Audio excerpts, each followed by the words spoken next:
Hello everyone, welcome back to my YouTube channel. So ನನ್ನ ಎಲ್ಲ ಒಂದು ಬ್ಯೂಟಿಫುಲ್ ಮೆಮೊರೇಬಲ್ ಡೇಸ್ನ ವ್ಲಾಗ್ ಮಾಡಿ ವಿಡಿಯೋ ಮೂಲಕ ಯೂಟ್ಯೂಬಲ್ಲಿ ಪೋಸ್ಟ್ ಮಾಡಿ ನಿಮಗೆ ತೋರಿಸ್ತಾ ಇದೆ. ಸೊ ಇವತ್ತು ಕೂಡ ಅದೇ ಥರ ಒಂದು ಮೆಮೊರೇಬಲ್ ಡೇ. ಆ್ಯಂಡ್ ಇವತ್ತೇನಂತ ಅಂದರೆ 8 ತಿಂಗಳು ತುಂಬಿದ ಮೇಲೆ 9 ತಿಂಗಳಿಗೆ ಬೀಳುತ್ತಲ್ಲ, ಸೊ ಆ ಟೈಮ್ ಬಂದರೆ ಲೈಕ್ ಅಫಿಷಿಯಲ್ ಬಾಣಂತನ ಓವರ್ ಅಂತ. ಸೊ ಅಮ್ಮನ ಮನೆಯಿಂದ ಯಾವಾಗಾದರೂ ಅತ್ತೆ ಮನೆಗೆ ಕಳಿಸ್ತಾರೆ. ಅದರಿಂದ ನಾವಿವತ್ತು ಕಳಿಸೋದೊಂದು ಶಾಸ್ತ್ರ ಇರುತ್ತಲ್ಲ, ಅದಕ್ಕೆ ಶಾಪಿಂಗ್ ಮಾಡೋಕ್ಕೆ ಬಂದಿದ್ದೀವಿ. ಆ್ಯಂಡ್ ತುಂಬ ಬೇಗನೆ ಆಗೋಯ್ತು. ಇದು ಕೂಡ ನನ್ನ ಸೀಮಂತಕ್ಕೂ ಡೇಟ್ ಸಿಗದೇ ಬೇಗ ಆಗೋಯಿತು. ಇದು ಯಾಕೆ ಹಿಂಗಾಯಿತು ಅಂತ ಅಂದರೆ ಸೆಪ್ಟೆಂಬರ್ 18 ತಾರೀಕು ಲೈಕ್ ಪಿತೃಪಕ್ಷ ಆರಂಭ ಆಗುತ್ತೆ. ಸೊ ಆ ದಿನದಿಂದ ಪಕ್ಷ ಸ್ಟಾರ್ಟ್ ಮಾಡ್ತಾರೆ ಎಲ್ಲರೂ ಮಾಡೋಕ್ಕೆ, ಬೇರೆ ಡೇಟ್ಸಲ್ಲೆಲ್ಲ ಮಾಡ್ಕೋತಾರೆ. ಅದಕ್ಕಿಂತ ಮುಂಚೆನೇ ಕಳಿಸ್ಬೇಕಿತ್ತು. ಸೊ ನನಗೆ 10ನೇ ತಾರೀಕು ನನಗೆ 8 ತುಂಬಿ 9ಕ್ಕೆ ಬೀಳುತ್ತೆ.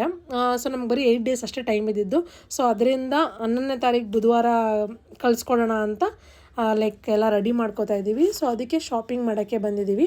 ಈ ಥರ ಕಳಿಸ್ಬೇಕಾದ್ರೆ ನಮ್ಮ ಕೈಲಿ ಏನಾಗುತ್ತೋ ಅದನ್ನು ಮಾಡಿ ಕಳಿಸ್ತಾರೆ. ಚಿನ್ನನೋ ಬೆಳ್ಳಿ ಆ್ಯಂಡ್ ಪಾಪಕ್ಕೆ ಬಟ್ಟೆ, ನನಗೆ ಸ್ಯಾರಿ ಇದೆಲ್ಲ ಕೊಡಿಸ್ತಾರೆ. ಅದೇ ರೀತಿ ಇಲ್ಲಿ ಪಾಪಕ್ಕೆ ಕಾಲ್ಗೆಜ್ಜೆ, ಕೈ ಮುರಿ, ಕಾಲು ಮುರಿ ಆ್ಯಂಡ್ ಕೈಗೆ ಉಂಗುರ, ಆಮೇಲೆ ಉಡ್ದಾರ ಇದೆಲ್ಲ ಕೊಡಿಸ್ತಾರೆ ಪಾಪಗೆ. ಲೈಕ್ ಕಾಲ್ಗೆಜ್ಜೆ ಕೆಲವ್ರು ಕೊಡಿಸಲ್ಲ, ಗಂಡು ಮಗುಗೇನು ಕಾಲ್ಗೆಜ್ಜೆ ಹಾಕೋದು ಅಂತ. ಬಟ್ ನಮ್ಮ ಕಡೆ ಕೊಡಿಸ್ತಾರೆ.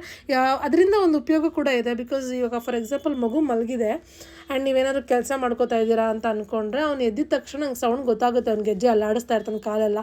ಸೊ ನಾನು ಬಂದು ನೋಡ್ಬೋದು. ಬಟ್ ಗೆಜ್ಜೆ ಎಲ್ಲ ಅಂದರೆ ಇಷ್ಟು ಚೆನ್ನಾಗಿ ಗೊತ್ತಾಗ್ತಿರಲ್ಲ. ಸೊ ನನಗೆ ಇದರಿಂದ ಆ್ಯಡೆಡ್ ಅಡ್ವಾಂಟೇಜೇ ಇರೋದು. ನಾವು ರೆಗ್ಯುಲರಾಗಿ ಎಲ್ಲಿ ಒಡವೆ ತೊಗೋತೀವೋ ಅಲ್ಲೇ ಒಡವೆ ತೊಗೊಂಡು ನೆಕ್ಸ್ಟ್ ಅಲ್ಲಿಂದ ಒಂದು 100 ಮೀಟರ್ ಡಿಸ್ಟೆನ್ಸಲ್ಲಿ ಅರುಣಾ ಸಿಲ್ಕ್ಸ್ ಅಂತ ಇದೆ. ಅಲ್ಲಿ ನನ್ನ ಮದುವೆ ಟೈಮಲ್ಲಿ ಸ್ಯಾರೀಸ್ ತೊಗೊಂಡಿದ್ದೆ ನಾನು ಕೆಲವೊಂದು ಶಾಸ್ತ್ರಗಳಿಗೆ. ಸೊ ಅಲ್ಲೇ ಸ್ಯಾರೀಸ್ ತೊಗೊಳ್ಳೋಣ ಅಂತ ಬಂದ್ವಿ. ಬಟ್ ಇಲ್ಲಿ ನಂಗೆ ಸಿಲ್ಕ್ ಸ್ಯಾರಿ ಯಾವುದು ಇಷ್ಟ ಆಗಿರೋ ಸ್ಯಾರಿ ಸ್ವಲ್ಪ ಪ್ರೈಸ್ ಜಾಸ್ತಿನೇ ಇತ್ತು. ಸೊ ಸಿಲ್ಕ್ ಬೇಡ ಅಂತ ಹೇಳಿ ಫ್ಯಾನ್ಸಿ ಸ್ಯಾರಿ ಸೆಕ್ಷನ್ಗೆ ಹೋದೆ. ಅಲ್ಲೇನಂತ ಅಂದರೆ ಅಲ್ಲಿ ತೋರಿಸಿದ ವೆರೈಟೀಸ್ ಎಲ್ಲ ನಾನು ನೋಡ್ಬಿಟ್ಟಿದ್ದೆ ಆಲ್ರೆಡಿ, ತುಂಬ ಜನ ಹಾಕ್ಕೊಂಡಿರೋದು.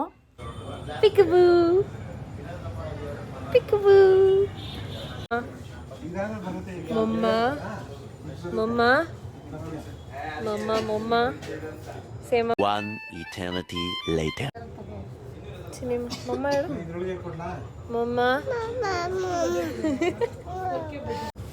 Last moment shopping, you are not coming.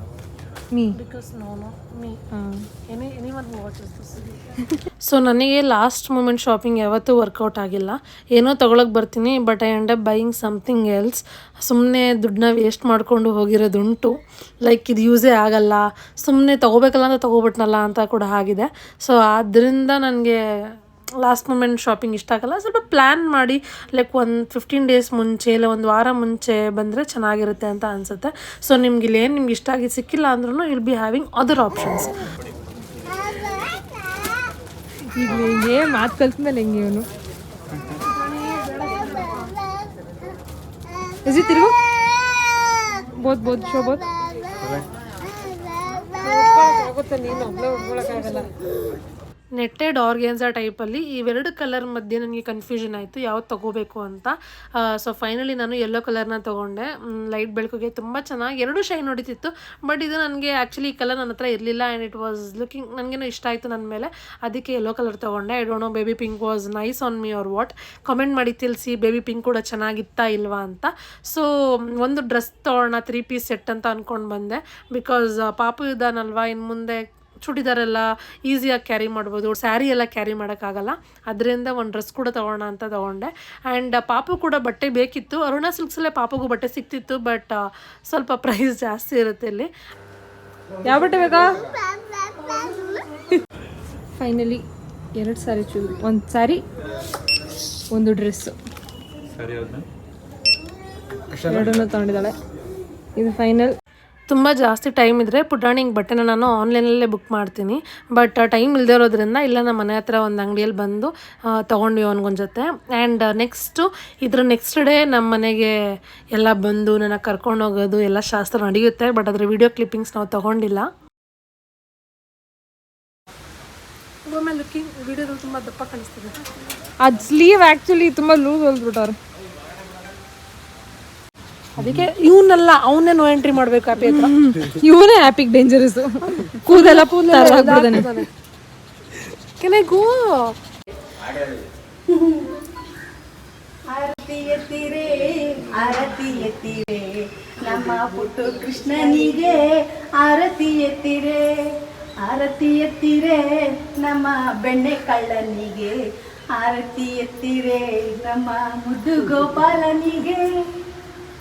ಸಾಕಾದು ಅಷ್ಟೇ ಬಿಡೋದು. ನೋಡಿದ್ರಲ್ಲ ಹೇಗಿತ್ತು ಅಂತ. ಶಾಪಿಂಗ್ ಮಾಡಾದ್ಮೇಲೆ ಮನೆಗೆ ಬಂದಮೇಲೆ ತುಂಬ ಕೆಲಸ ಇತ್ತು. ಸೊ ವಿಡಿಯೋ ಶೂಟೇ ಮಾಡ್ಕೊಂಡಿಲ್ಲ. ಅಡುಗೆ ಮಾಡೋದಾಗಲಿ ಆ್ಯಂಡ್ ಕಲ್ಸೋಕ್ಕೆಲ್ಲ ರೆಡಿ ಮಾಡ್ಕೊಳ್ಳೋದಾಗಲಿ, ಆಮೇಲೆ ಎಲ್ಲರೂ ಬರೋದು, ಊಟ ಮಾಡೋದು ಆ್ಯಂಡ್ ನನ್ನ ಕರ್ಕೊಂಡು ಹೋಗೋದು, ಇದೆಲ್ಲ ತುಂಬ ಚೆನ್ನಾಗಿತ್ತು. ಬಟ್ ವೀಡಿಯೋಸೇ ಇರಲಿಲ್ಲ. ಬಟ್ ನೆಕ್ಸ್ಟ್ ಡೇಯಿಂದ ನನ್ನ ತಂಗಿ ನೀಟಾಗಿ ವಿಡಿಯೋ ಮಾಡ್ಕೊಂಡಿದ್ದಾಳೆ, ನನ್ನ ಕರ್ಕೊಬರೋ ವಿಡಿಯೋ. ಸೊ ನನಗಿಂತ ಮೊದಲೇ ಮನೆಗೆ ಬಂದು ಅವಳು ರೆಡಿ ಮಾಡಿದ್ಲು. ಬಟ್ ನಾನು ಫಸ್ಟೇ ಹೇಳಿದ್ದೆ ಕೇಕ್ ಕಟ್ ಮಾಡೋದು, ಬಲೂನ್ ಡೆಕೋರೇಷನ್ನು ಅದೆಲ್ಲ ಸ್ಟಾರ್ಟಿಂಗ್ ಲೈಕ್ ಪಾಪು 5 ಡೇಸಿಂದ ಹಾಸ್ಪಿಟಲಿಂದ ಬಂದ್ವಲ್ಲ ಆವಾಗಲೇ ಮಾಡಿದ್ವಿ. ಸೊ ಅದೆಲ್ಲ ಮಾಡಬೇಡ ಅಂತ ಹೇಳಿದ್ದೆ. ಸೊ ಅವಳು ಅದ್ರ ಪ್ರಕಾರನೇ ಕ್ಯೂಟಾಗಿ ಲೈಟ್ಸ್ ಎಲ್ಲ ಹಾಕಿ ರೆಡಿ ಮಾಡಿದ್ಲು. ನನಗಂತೂ ಕ್ಯೂಟಾಗಿ ಇಷ್ಟ ಆಯಿತು. ಈ ಫೋಟೋಸ್ ಎಲ್ಲ ಹತ್ರ ತೊಗೊಂಡು ಬಂದು ತೋರಿಸಿದ್ದೆ. ಬಟ್ ಇದೆಲ್ಲ ರೀಲ್ ಮಾಡಬೇಕು ಅಂತ ಇಟ್ಕೊಂಡಿರೋ ಫೋಟೋಸು. ಸೊ ನೀವು ಇವಾಗಲೇ ನೋಡಿಬಿಡ್ತೀರಾ ಅಂತ ಹೇಳಿ ದೂರದಿಂದನೇ ತೋರಿಸ್ತಿರೋದು. ನನ್ನ ಕಳಿಸೋ ಟೈಮ್ ಕೂಡ ತುಂಬ ಎಮೋಷ್ನಲ್ ಆಗಿತ್ತು. ಲೈಕ್ ಮಮ್ಮಿ ಅಳ್ತಿದ್ರು, ಪಪ್ಪನೂ ಕೂಡ ಅಳೋ ಸ್ಟೇಜಿಗೆ ಬಂತಿದ್ರು. ನನ್ನ ತಮ್ಮ ಅಳ್ತಿದ್ದ, ನನ್ನ ತಂಗಿ ಇರಲಿಲ್ಲ. ಬಟ್ ನಾನು ಅವರೆಲ್ಲ ಅಳೋದು ನನಗೂ ತುಂಬ ಅಳು ಬಂತು.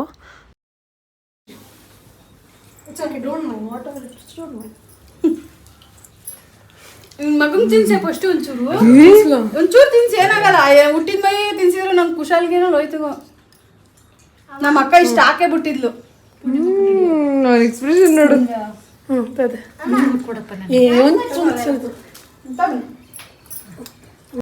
ನನ್ನ ಹೆಣ್ಮಕ್ಳು ಲೈಫ್ ನೋಡಿ. ಲೈಕ್ ಮದುವೆ ಆದಮೇಲೆ ಕಳಿಸ್ಬೇಕಾದ್ರೆ ಗಂಡನ ಮನೆಗೆ ಆವಾಗ ಅಳ್ತೀವಿ ನಾವು, ತವ್ರ ಮನೇಲಿ ಇಷ್ಟು ವರ್ಷ ಇದ್ದೆ, ಇವಾಗ ಗಂಡನ ಮನೆಗೆ ಹೋಗ್ತಿದ್ದೀವಿ ಅಂತ.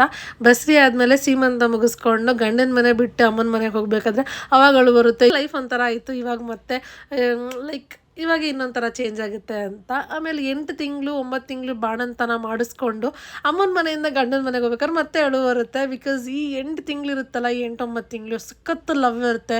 ಲೈಕ್ ಎಷ್ಟು ಚೆನ್ನಾಗಿ ನೋಡ್ಕೊಂಡಿರ್ತಾರೆ. ಲೈಕ್ ಎನಿ ಟೈಮ್ ಬಾಣಂತಿ, ಮಗು ಇದೆ, ಪುಟ್ಟ ಮಗು, ಎಲ್ಲರೂ ಬರ್ತಾ ಇರ್ತಾರೆ ಎತ್ಕೊಳ್ಳೋಕೆ, ಎಲ್ಲರೂ ಇದ್ದೇ ಇರ್ತಾರೆ. ಅದೆಲ್ಲ ಲೈಕ್ ಸಖತ್ತಾಗಿತ್ತು. ನನಗಂತೂ ಮನೆ ತುಂಬ ಜನ. ನಾವು ಇಲ್ಲಿ ಅಂದರೆ ಇಲ್ಲಿ ಜಸ್ಟ್ ಒಂದು 3-4 ಜನ ಇದ್ದೀವಿ. ಬಟ್ ಅಲ್ಲಿ ಓಡಾಡ್ತಾ ಇರ್ತಾರೆ. ಆವಾಗ ಪಾಪು ಇದೆ ಅಂತ ಮನೆಗೆ ನೋಡೋಕೆ ಬರ್ತಾನೆ ಇರ್ತಾರೆ ಯಾರಾದ್ರೂ. ಚೆನ್ನಾಗಿತ್ತು ಆವಾಗ. ಲೈಕ್ ಆ ಲೈಫ್ ಮಿಸ್ ಮಾಡ್ಕೊತೀವಲ್ಲ ಅಂತ ಮತ್ತೆ ಅಳು ಬರುತ್ತೆ. ಲೈಕ್ ನೋಡಿ ಎಷ್ಟು ಸಲ ಅಳ್ತಾ ಇರ್ತೀವಿ. ಬಟ್ ಏನಂದರೆ ಇದೆಲ್ಲ ಒಂಥರ ಫೇಸಸ್ ಆಫ್ ಲೈಫ್. ಈ ಫೇಸಸ್ ಎಲ್ಲ ನಾವು ಅಲ್ಲಿ ಎಂಜಾಯ್ ಮಾಡಬೇಕು. ತುಂಬ ಜನಕ್ಕೆ ಇದೆಲ್ಲ ಏನು ಸ್ಪೆಷಲು ಅಂತ ಅನಿಸುತ್ತೆ. ಬಟ್ ಅದು ಅನುಭವಿಸ್ದಾಗೆ ಗೊತ್ತಾಗೋದು ಎಷ್ಟು ಸ್ಪೆಷಲ್ ಇದೆಲ್ಲ ಅಂತ. ಇವಾಗ ಬೇಜಾರಾಗ್ತದೆ ಆ ವೀಡಿಯೋಸ್ ಎಲ್ಲ ಯಾಕೆ ಮಾಡ್ಕೊಳ್ಳಿಲ್ಲ, ಎಷ್ಟೇ ಬ್ಯುಸಿ ಇದ್ರೂ 1-2 ಕ್ಲಿಪ್ಪಿಂಗಾದ್ರು ತೊಗೋಬೇಕಿತ್ತು ಅಂತ. ಬಿಕಾಸ್ ನನಗೆ ಏನಾದರೂ ಒಂದು ಲೋ ಫೀಲ್ ಆದಾಗ ಇಲ್ಲ ಸ್ಯಾಡ್ ಫೀಲ್ ಆದಾಗ ನಿಜವಾಗ್ಲೂ ಈ ವಿಡಿಯೋಸ್ ಎಲ್ಲ ನಾನು ಟಿ ವಿಯಲ್ಲೋ ಇಲ್ಲ ಮೊಬೈಲಲ್ಲೋ ಹಾಕ್ಕೊಂಡು ನೋಡ್ತಾ ಇರ್ತೀನಿ. ನನಗೆ ಏನೋ ಅಂತ ಖುಷಿ ಆಗುತ್ತೆ. ನೋಡಿ ಇದೆಲ್ಲ ನಡೆದಿತ್ತು, ಇದೆಲ್ಲ ಒಂದು ಡಾಕ್ಯುಮೆಂಟ್ ರೀತಿ ಇಲ್ಲ, ಏನೋ ಒಂಥರ ಮೂವಿ ರೀತಿ ಇಲ್ಲ, ಏನೋ ಒಂದು ಶೂಟ್ ಮಾಡ್ಕೊಂಡಿದ್ದೀವಿ, ವಾಯ್ಸ್ ಓವರ್ ಕೊಟ್ಟಿದ್ದೀವಿ, ಮ್ಯೂಸಿಕ್ ಹಾಕಿದ್ದೀವಿ. ಆ್ಯಂಡ್ ಇದನ್ನೆಲ್ಲ ಲೈಕ್ ಅವಾಗ ನಡೆದಿರೋದೆಲ್ಲ ಲೈಕ್ ಮತ್ತೆ ಒಂದು ಮೂವಿ ಥರ ಎಲ್ಲ ಹಿಂಗೆ ರನ್ ಆಗ್ತಾ ಇರುತ್ತೆ. ನೋಡೋಕ್ಕೇನೋ ಖುಷಿ ಆಗುತ್ತೆ. ಬಟ್ ಮಿಸ್ ಮಾಡಿದೆ, ಅದನ್ನು ನಾನು ವೀಡಿಯೋ ಮಾಡ್ಕೋಬೇಕಿತ್ತು. It's okay. ಇನ್ನು ಮುಂದೆ ಈ ಥರ ಸ್ಪೆಷಲ್ ಮೂಮೆಂಟ್ಸ್ ಎಲ್ಲ ನೀಟಾಗಿ ವೀಡಿಯೋ ಮಾಡಿ ಇಟ್ಕೊಂಡಿರ್ತೀನಿ. ಈ ಒಂದು ಶಾಸ್ತ್ರದ ಟೈಮಲ್ಲಿ ಮಂಜು ಮಾಮನಿಗೆ 5 ಡೇಸ್ ಟ್ರೈನಿಂಗ್ ಹಾಕಿದ್ರು ಹೈದ್ರಾಬಾದ್ಗೆ. ಸೊ ಅವರು ಹೈದ್ರಾಬಾದಲ್ಲಿದ್ದರು, ಅದರಿಂದ ಈ ಶಾಸ್ತ್ರದಲ್ಲಿ ಅವರೆಲ್ಲೂ ಕಾಣಿಸ್ತಾ ಇಲ್ಲ. ಬಾ ತೊಳ್ಕೊಂಡು ಬಾಡೋರ್ನ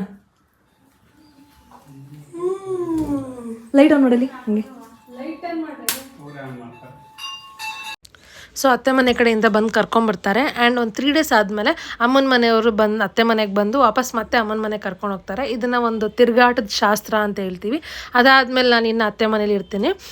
ಸೊ ನೆಕ್ಸ್ಟ್ ಏನಂತ ಅಂದರೆ ಪಾಪುಗೆ ಮುಡಿ ಕೊಡೋ ವಿಡಿಯೋ ಒಂದು ಬರುತ್ತೆ ನೆಕ್ಸ್ಟು. ಅದು ನಾವು ಮಂಡೇ ಮಾಡಿಸಿದ್ದೀವಿ. ಸೊ ಸಂಡೇ ತಿರುಗಾಟ ಎಲ್ಲ ಮುಗ್ದೋದ್ಮೇಲೆ ಮಂಡೇ ಮನೆ ದೇವ್ರಿಗೆ ಹೋಗಿ ಮುಡಿ ಕೊಟ್ಕೊಂಬಂದಿದ್ದೀವಿ. ಅದ್ರ ವ್ಲಾಗ್ ನೆಕ್ಸ್ಟ್ ಬರುತ್ತೆ. ಸೊ ನೆಕ್ಸ್ಟ್ ವಿಡಿಯೋಗೆ ವೆಯ್ಟ್ ಮಾಡ್ತೀವಿ. ಅಲ್ಲಿವರೆಗೂ ಟೇಕ್ ಕೇರ್. ಚಿನ್ನು ಬಟ್ ಅವಾಗಲೇ ಎಲ್ಲ ಲಗೇಜ್ ಎಲ್ಲ ಶಿಫ್ಟ್ ಆಗ್ತಾ ಇದೆ. ಮುಂಚೆನೇ ನಿಧಾನಕ್ಕೆಲ್ಲ ಶಿಫ್ಟ್ ಆಗೋಯ್ತು. ಇನ್ನೇನು ಚಿನ್ನು ಶಿಫ್ಟ್ ಆಗೋದ. ಅವ್ನ ಮನೆಗೆ ಅವ್ನು ವಾಪಸ್ ಬಂದ್ಬಿಟ್ಟ. ಆ್ಯಂಡ್ ಅದಕ್ಕೆ ಅವ್ರು ಸಿಕ್ಕಿ ಹೇಳ್ತಾವಳೆ ಹೇಳ್ತಿಲ್ಲ ಆಚೆ ವಿಡಿಯೋ ರೆಕಾರ್ಡ್ ಮಾಡಿಲ್ಲ ಅದನ್ನ. ವಿಜಯಕ್ಕನ್ ಕೇಳಪ್ಪ. ಬಾಯ್ ಬಾಯ್. ಏಯ್ ಬಾರ ನೀನು.